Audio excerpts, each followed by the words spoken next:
அஸ்ஸலாமு அலைக்கும் வரஹ்மத்துல்லாஹி தஆலா வபரகாத்துஹு.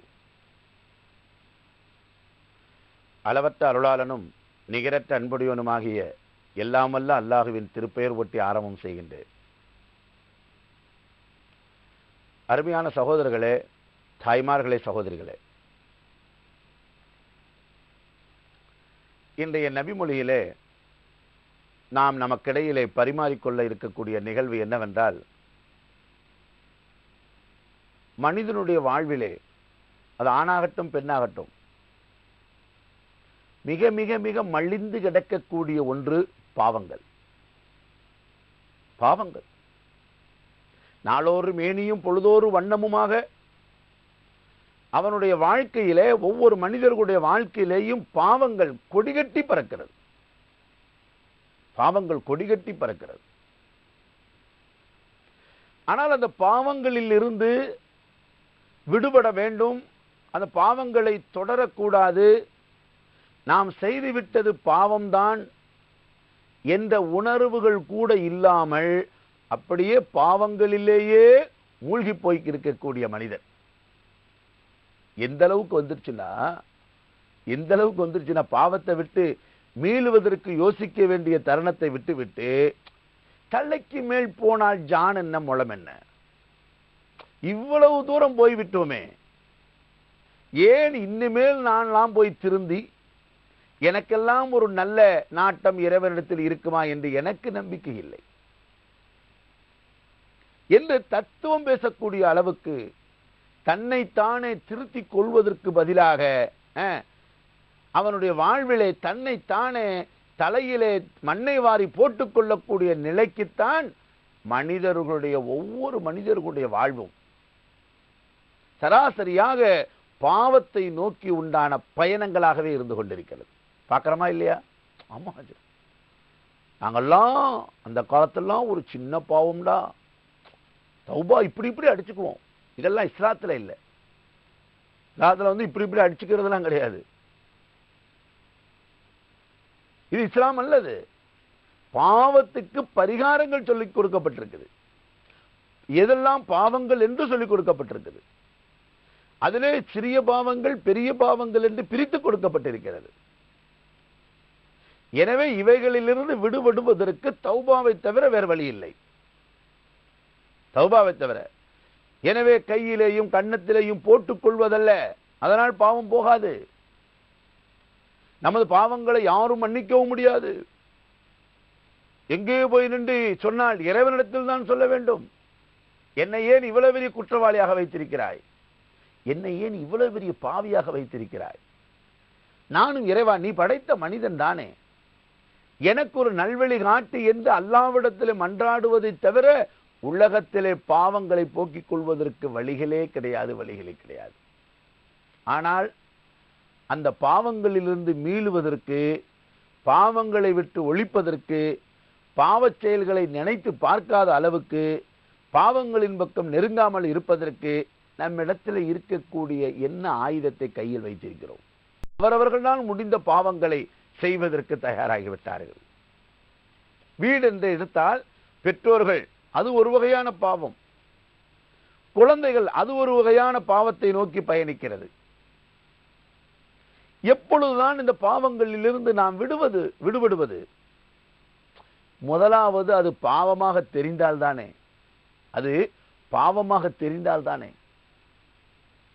நபி ஸல்லல்லாஹு அலைஹி வஸல்லம் அவர்களுடைய காலகட்டத்திலே வாழ்ந்த சஹாபாக்கள் சொல்லுகிறார்கள், இந்த இஸ்லாத்தினுடைய முதல் குடிமக்கள் சொல்லுகிறார்கள், எங்களுடைய வாழ்க்கையிலே மிக மிக மிக சாதாரணமான ஒன்று கூட மிகப்பெரிய பாவமாக எங்களுக்கு இடையிலே நாங்கள் கருதுவோம். இதுதாங்க யாரு? சஹாபாக்கள். நாம யார் தெரியுமா? எவ்வளோ பெரிய பாவத்தை கூட மிக லேசாக கருதுகிறோம். அடுத்தவனை கொலை செய்துவிட்டு நல்லவனை போல அமர்ந்திருக்கிறான். அடுத்தவனுடைய வீட்டிலே கொள்ளை அடித்து விட்டு நல்லவனை போல அமர்ந்திருக்கிறான். அல்லாஹ்வால் தடுக்கப்பட்ட காரியத்தை செய்துவிட்டு இவனும் அல்லாஹ்வுடைய நல்லடியானை போல காட்சியளிக்கிறார். சஹாபாக்கள் எங்கே, நாம் எங்கே? சஹாபாக்களுடைய வாழ்க்கையிலே சின்ன பாவங்கள் மிகப்பெரிய குற்றத்தை, பெரும்பாவத்தை செய்துவிட்டதை போல நாங்கள் உணர்வோம். ஒன்னும் செஞ்சிருக்க மாட்டாங்க. கொஞ்சம் ஒரு கடுமையான வார்த்தையை கொண்டு, வார்த்தையை சொல்லுகின்ற நேரத்தில் சற்று சப்தத்தை உயர்த்தி சொல்லியிருப்பார்கள். யா அல்லாஹ், நீ இதுக்கு தண்டிச்சிருவியோ? நாம பேசுற வார்த்தையெல்லாம் வார்த்தையே அல்ல. வாயை திறந்தாவே வரக்கூடியதில் ஆபாசமா தான் வருது. ஆனா சஹாபாக்கள் நார்மலாக ஒருவருக்கொருவர் புழங்கிக் கொள்ளக்கூடிய வாசகத்தை கூட சற்று உறக்க சொல்லி இருந்தாலும் கூட அதை கூட ஒரு பெரும் பாவமாக கருதினார்கள். இப்ப பாவத்தில் இருந்து நாம் நம்மை விலக்கிக் கொள்வதற்காக வேண்டி நம்ம இடத்துல இருக்கக்கூடிய, நாம் அதற்காக வேண்டிய செயல்முறையில எடுத்திருக்கக்கூடிய காரியம் என்றால் எதுவுமே இல்லை.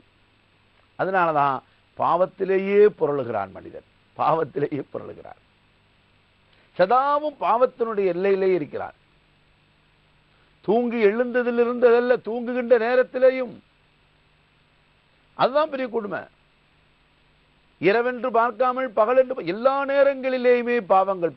வாயை திறந்தால் பொய், கண்ணை திறந்தால் ஆபாசம், காதிலே கேட்பது ஆபாசம். என்னங்க வாழ்க்கை? எதையுமே சுத்தமா வைக்கிறதில்ல. காதிலே தேவையில்லாதவர்கள் கேட்கப்படுகிறது, கண்ணிலே தேவையில்லாதவர்கள் பார்க்கப்படுகிறது, வாயிலே தேவையில்லாத வாய்க்கு வந்ததையெல்லாம் பேசுகிறார். இப்ப இதுக்கெல்லாம் நம்ம என்ன பதில் சொல்ல போறோம்? இப்ப இவைகள்லாம் நமக்கு பாவமாகவே தெரியவில்லை. பாருங்க, நபி ஸல்லல்லாஹு அலைஹி வஸல்லம் சொல்றாங்க, அஹ்ஜிரில் மஹாசி,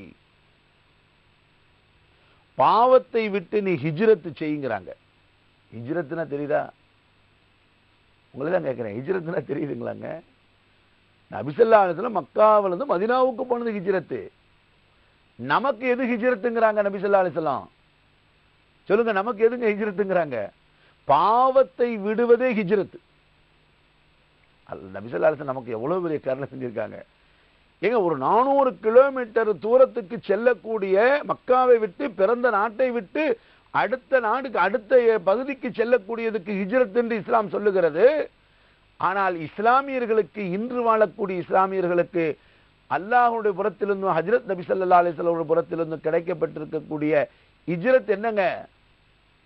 ஊரை விட்டு போறதில்ல, நாட்டை விட்டு போறதில்ல, உன்னோடு ஒட்டி பிறந்திருக்கக்கூடிய இரட்டை குழந்தைகளை போல இருக்கக்கூடிய பாவத்தை விடுவதே நீ ஹிஜ்ரத். அஹ்ஜிரில் மஆசி, பாவத்திலிருந்து ஹிஜ்ரத் செய்.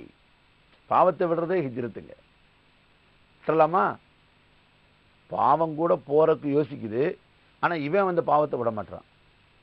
பாவத்துக்கு கூட இனிமேல் இந்த அடியான இடத்துல உட்கார்ந்து நாமே பாவம், இவனை இவ்வளவு தூரத்துக்கு கஷ்டப்படுவோன்னு பாவம் நினைத்தாலும் கூட, ஃபார்மாலிட்டி கேட்கிறேன், பாவம் நினைத்தாலும் கூட இவன் பாவத்தை விடுவதற்கு தயாராக இல்லை. இதுல என்ன தத்துவம் வேற? அல்லாஹ் என்னை குடிக்க வைத்து வேடிக்கை பார்க்கிறான். அல்லாஹ் வந்து இவனை குடிக்க வச்சு வேடிக்கை பார்க்கிறான். அவனுக்கு அதான வேலை, வேற வேலை இல்லை. அல்லாஹ் என்னை சீட்டாட வைத்து வேடிக்கை பார்க்கிறான். என்னங்க இது? அல்லாஹ் யாரையும் இப்படி வேடிக்கை பார்க்க வேண்டும் என்ற அவசியம் இல்லை. எல்லோரும் அல்லாஹ்விடத்தில் நெருக்கத்தை பெற வேண்டும் என்ற ஆசைதான் இறைவனுக்கு. ஆனால் மனிதன் தான் செய்கின்ற தவறுகளுக்கு இறைவனையும் உடைமைப்படுத்திக் கொள்கிறார். எனவே அன்புசால் பெருமக்களே, நபி அவர்கள் சொல்லுகிறார்கள், அஹ்ஜிரில் மஆசி, பாவத்திலிருந்து நீங்கள் ஹிஜ்ரத் செய்யுங்கள். ஏன்னா ஃபஇன்னஹா அஃதலுல் ஜிஹாத். ஏங்க, நீங்க அப்படி பாவத்தை விடுவதுதான் உலகிலே மிகப்பெரிய தியாகம் என்கிறார்கள். பாவத்தை விடுறதே தியாகம்டா. அன்னைக்கெல்லாம் தியாகம்ங்கிறது போருக்கு போய் ஷஹீதானாங்க. போருக்கு போய் ஜிஹாதுல போய் என்ன செஞ்சாங்க? தங்களுடைய உயிரை பணயம் வைத்தார்கள். ஆனால் இன்று தங்களுடைய பாவத்தை விடுவது மிகப்பெரிய ஜிஹாதுங்கிறாங்க, மிகப்பெரிய தியாகங்கிறாங்க. அல்ல, நமக்கு நபி ஸல்லல்லாஹு அலைஹி வஸல்லம் உம்மத்துக்கு எவ்வளவு பெரிய சிம்பிளா கிடைச்சிருக்குது. எங்க அவர்களுக்கு இரத்த கண்ணீர், அவர்களுக்கு இரத்த துளி, நமக்கு கண்ணீர். கண்ணீருக்கும் இரத்த துளிக்கு வித்தியாசம் இல்லை. சஹாபாக்கள் இரத்த துளியை சிந்தி அவர்கள் என்ன செஞ்சார்கள்? தியாகத்தினுடைய பட்டத்தை பெற்றார்கள். ஆனால் ஹஜ்ரத் முஹம்மது ஸல்லல்லாஹு அலைஹி வஸல்லம் இந்த உம்மத் இந்த கடைசி உம்மத் எப்படி இருக்குதுங்க?